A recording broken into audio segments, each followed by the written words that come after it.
Hola, Dios te bendiga. Que el Señor día a día esté fortaleciendo tu vida de una manera especial y maravillosa.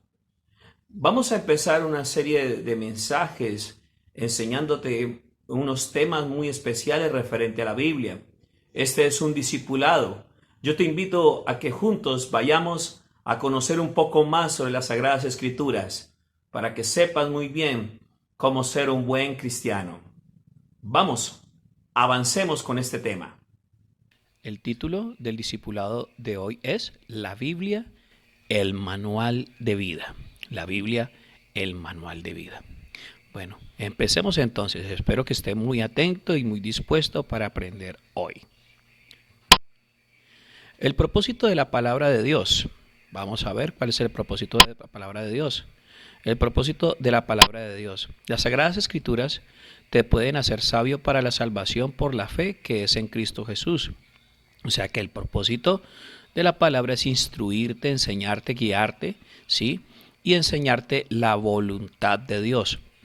A través de sus sagradas escrituras, Dios da sabios consejos y puede levantarte y puede fortalecer tu fe y sabiduría. En 2 de Timoteo, capítulo 3, versículo 15 y 16 dice, toda la escritura es inspirada por Dios y útil para enseñar, para redarguir, para corregir, para instruir en justicia. Significa que la palabra tiene el propósito de que enseñar, redarguir, corregir, instruir, ¿en qué? En la justicia de Dios. Como lo acabamos de leer en 2 de Timoteo capítulo 3, versículo 15 y 16. También dice la palabra del Señor en 2 de Pedro capítulo 1, versículo 3 al 4. Como todas las cosas que pertenecen a la vida y a la piedad, nos ha sido dadas por su divino poder, mediante el conocimiento de aquel que nos llamó por su gloria y excelencia, por medio de las cuales nos ha dado preciosas y grandísimas promesas, para que por ellas llegaseis a ser participantes de la naturaleza divina, habiendo huido de la corrupción que hay en el mundo a causa de la concupiscencia. Segunda de Pedro capítulo 1, versículo 3 al 4, nos dice claramente que el objetivo de la palabra de Dios es enseñarnos día a día el carácter de Cristo y llevarnos a ese nivel de ese carácter de Cristo. Le recuerdo y quiero aclarar, es el carácter de Cristo, ser parecidos a Él en su carácter, porque su divinidad es incomparable, ¿sí? Es inalcanzable, porque Él es Dios y nosotros somos criaturas por la sangre de Cristo hechos hijos. La palabra de Dios produce vida. La palabra de Dios produce vida, sí, es el centro de todo. En el Evangelio de Juan vemos de que por el verbo fue hecho todo.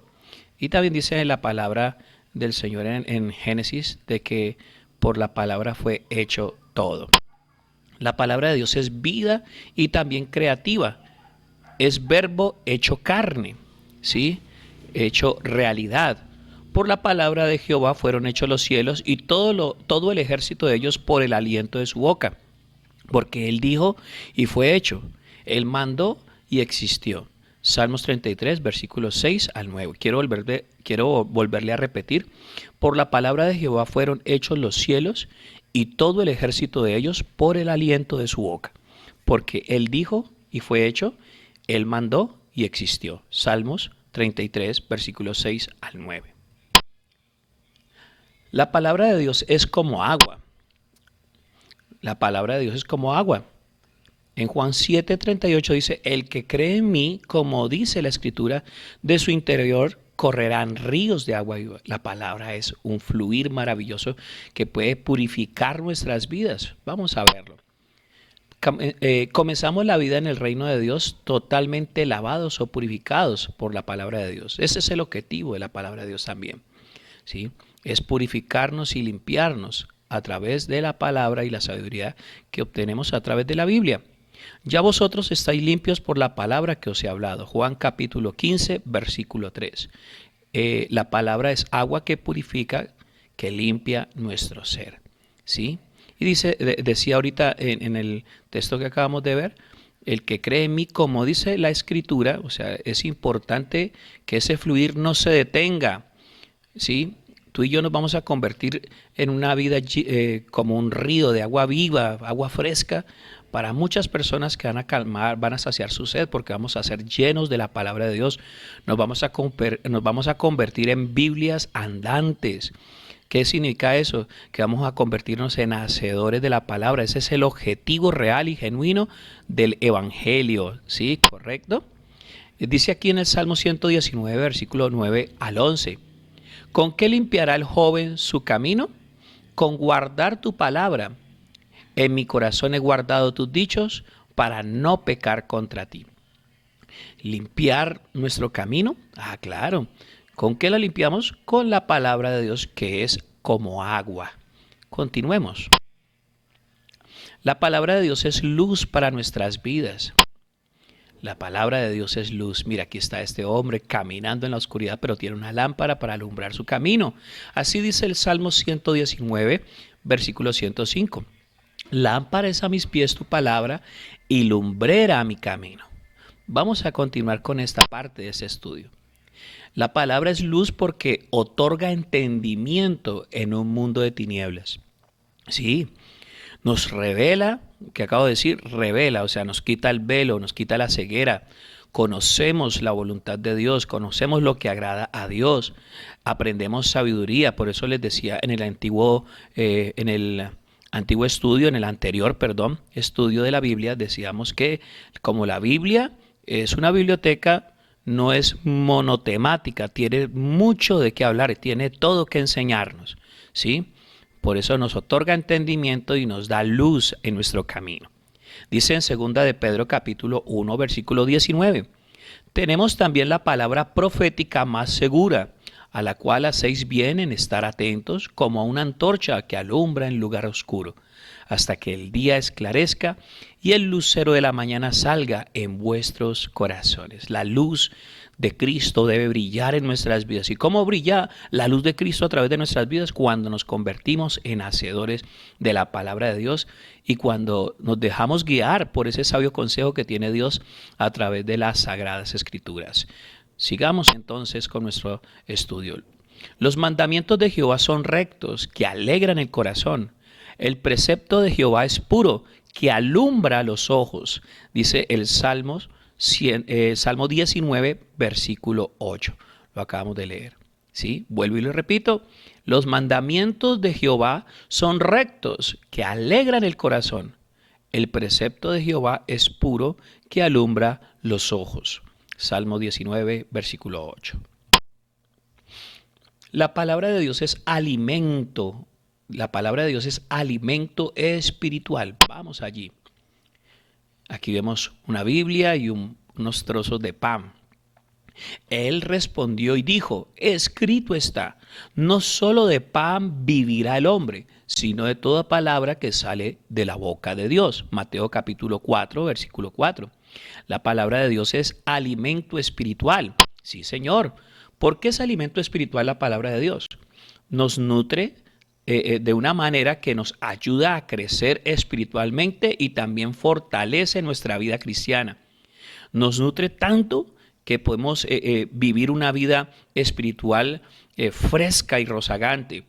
¿Sí? Por eso no solamente necesitamos el pan físico para sostener este cuerpo material tomado del barro, necesitamos la palabra de Dios para ser guiados, para ser sabios, para fortalecer nuestro hombre interior, para que crezca nuestro espíritu. En 1 de Pedro capítulo 2, versículo 2 dice, desead como niños recién nacidos la leche espiritual no adulterada, para que por ella crezcáis para salvación. Mira, ahorita nos interpreta la palabra también como leche, ¿sí?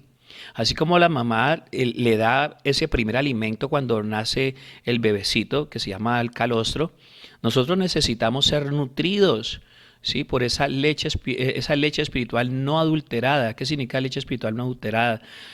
Debe haber un compromiso en nosotros los predicadores por enseñar la palabra como es, la sana doctrina, ¿sí? Necesitamos guiar un rebaño para Cristo, que se levanten discípulos para Cristo, no para nosotros los pastores, no para los líderes, no hinchas ni seguidores de hombres, sino discípulos de Cristo. Amén. Continuemos. La palabra de Dios es como una semilla. Mira lo que dice allí. La semilla cayó en tierra buena y dio fruto. Sí, aquí está una plantita que antes de ser así, tiene que haber sido plantada como una pequeña semilla y fue enterrada, ¿sí? Pero esta tierra fue tan buena que mira que ya está germinando aquí. La palabra de Dios es como una semilla, ¿sí? Va a germinar abundantemente en frutos de justicia según la voluntad de Dios. Recuerde que la justicia según la voluntad de Dios es lo que Él ha establecido bíblicamente. Cuando la palabra de Dios cae en buena tierra, da buenos frutos, ¿sí? Entonces debemos nosotros estar siempre dispuestos para hacer buena tierra y que esa palabra produzca al 100%, ¿sí? Dice aquí en 2 Corintios capítulo 9, 10, y el que da semilla al que siembra y pan al que come, proveerá y multiplicará vuestra sementera y aumentará los frutos de vuestra justicia. ¿Sí? Dios, en otro texto bíblico se habla en Juan capítulo 15 de que el pámpano que da fruto va a ser limpiado para que dé más fruto. Y nosotros estamos llamados a dar fruto en todas las áreas de nuestra vida, en todos los ambientes que tenemos que enfrentar a diario, como nuestro ambiente laboral, familiar, nuestro ambiente eclesial. Allí, en todo lugar donde estemos, debemos dar fruto en nuestro hombre interior, en nuestra vida personal y en nuestra vida pública. Amén. Y todo eso ocurre cuando nos disponemos para que la semilla crezca y seamos buena tierra. Ahora vamos a la otra parte. La palabra de Dios es como una espada. Claro, sí, porque la palabra de Dios es viva y eficaz y más cortante que cualquier espada de dos filos, lo dice en Hebreos capítulo 4:12. Aquí vemos la espada del Espíritu, que es la Biblia, ¿sí? ¿Qué es esa palabra que es como espada? La palabra de Dios tiene poder espiritual para romper las obras de las tinieblas, las obras de maldad, y partir nuestra historia en dos. La palabra de Dios tiene ese poder que cuando la blandimos en el Espíritu y con toda autoridad, los demonios tienen que huir. Las potestades demoníacas se someten a la voz de Dios, ¿sí? Y nuestro ser es transformado, porque recuerde que la Biblia dice claramente que las palabras son espíritu y son vida, y encima de eso es espada. En Efesios capítulo 6, versículo 17, es un área de la armadura de Dios que dice, tomad la espada del Espíritu, que es la palabra de Dios, que es la espada del Espíritu, la Biblia, ¿sí? La Biblia como espada. Sigamos entonces aquí interpretando más este discipulado. La palabra de Dios nos ayuda a orar. Sí, mira, este hombre aquí está orando, sí, apoyado en las Sagradas Escrituras. Dice allí en Juan 15:7, dice, si permanecéis en mí y mis palabras permanecen en vosotros, pedid todo lo que queréis y os será hecho. Ah, qué bueno, hay una autoridad, ¿sí? La palabra de Dios nos da autoridad. Cuando se predica, cuando se enseña, cuando se vive, se convierte en una autoridad espiritual para la oración.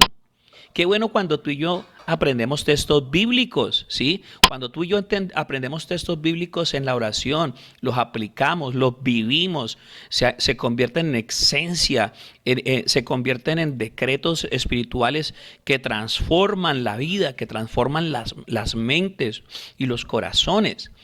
Eso hace la palabra de Dios y también nos enseña, nos guía, nos ayuda en la oración. Ahí está el Espíritu Santo que también dice la palabra misma. ¿Qué hemos de pedir como conviene? No lo sabemos, pero Él nos va a llevar a toda verdad y nos va a ayudar a interceder de acuerdo a la voluntad del Padre. Bueno, vamos a la última parte de nuestro discipulado. La palabra de Dios es firme en nosotros. Mira, hasta aquí está el castillo.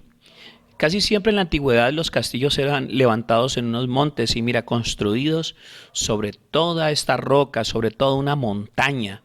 para que los vigías estuvieran pendientes si en algún momento era sitiado el castillo y los atalayas estuvieran pendientes si de pronto venía algún peligro, alguna situación. Ellos estaban fortificados, mira, aparte de eso, fortificados, sí, eran unas construcciones fortificadas y construidas sobre peñas. La palabra de Dios es firme en nosotros. Debe ser un fundamento para nuestras vidas. Debe ser un cimiento firme para construir una nueva vida en Cristo. Sin la palabra, sí, y sin el Espíritu Santo es imposible construir un buen fundamento para ser verdaderos creyentes. En Mateo capítulo 7, versículo 24 y 25 dice: cualquiera pues que me oye estas palabras y las hace, le compararé a un hombre prudente que edificó su casa sobre la roca. Descendió lluvia y vinieron ríos y soplaron vientos y golpearon contra aquella casa y no cayó, porque estaba fundada sobre la roca. Mateo capítulo 7, versículos 24 y 25. Fundados sobre la roca. Bueno, mis amados hermanos, que Dios les continúe bendiciendo. Hemos terminado este discipulado, la Biblia, el manual de vida. Que Dios te bendiga. Hasta la próxima.